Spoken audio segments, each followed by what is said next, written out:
আজকে আমরা literature of the absurd সম্বন্ধে জানব।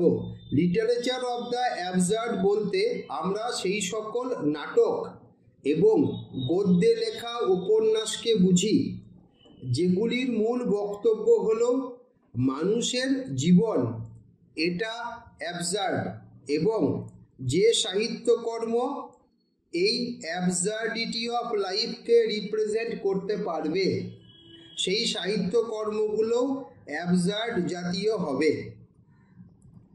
এটা গেল লিটারেচার অফ দ্য অ্যাবসার্ড সম্বন্ধে ধারণা।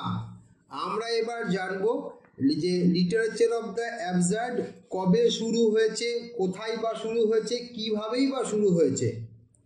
তো তোমাদেরকে মনে রাখতে হবে লিটারেচার অফ দ্য অ্যাবসার্ড শুরু হয়েছে ফ্রান্সে। কখন শুরু হয়েছে? দ্বিতীয় বিশ্বযুদ্ধের পর। দ্বিতীয় বিশ্বযুদ্ধ তোমরা জানো 1945 সালে শেষ হয়েছিল। কেন শুরু হয়েছিল লিটারেচার অফ দ্য অ্যাবসার্ড? নতুন ধরনের লিটারেচারের প্রয়োজন কেন পড়লো?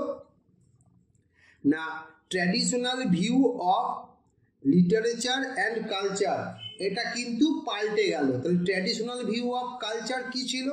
ট্র্যাডিশনাল ভিউ অফ কালচার বলতে চাইছে যে জীবন হচ্ছে একটা অর্গানাইজড, শৃঙ্খলাবদ্ধ, এবং মানুষ হচ্ছে এই শৃঙ্খলাবদ্ধ জীবনের একটা অংশ।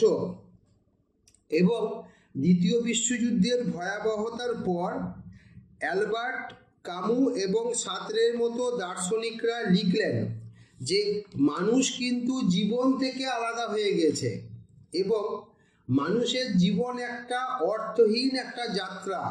কিসে থেকে? নাথিংনেস থেকে নাথিংনেস।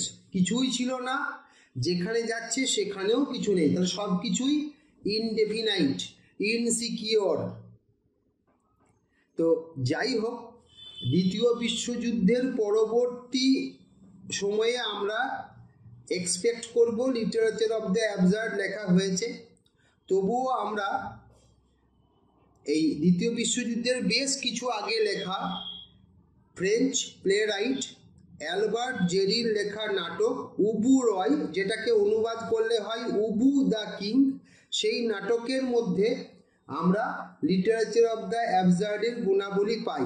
তাহলে অ্যালবার্ট জেরির লেখা উবু রয়কে আমরা লিটারেচার অফ দ্য অ্যাবসার্ডের প্রেডিসেসর বা পূর্বসূরি হিসাবে চিহ্নিত করতে পারি।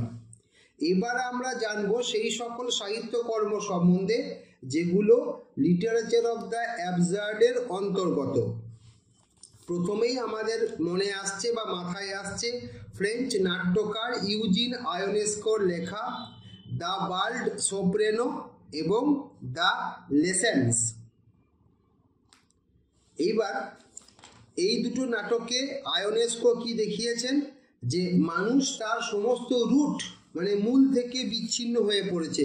কোন কোন রুট? রিলিজিয়াস, মেটাফিজিক্যাল এবং ট্রান্সেন্ডেন্টাল। এর পরবর্তী রাইটার যার লেখাগুলোর মধ্যে আমরা লিটারেচার অফ দ্য অ্যাবসার্ডের গুণ পাই তিনি হলেন স্যামুয়েল বেকেট।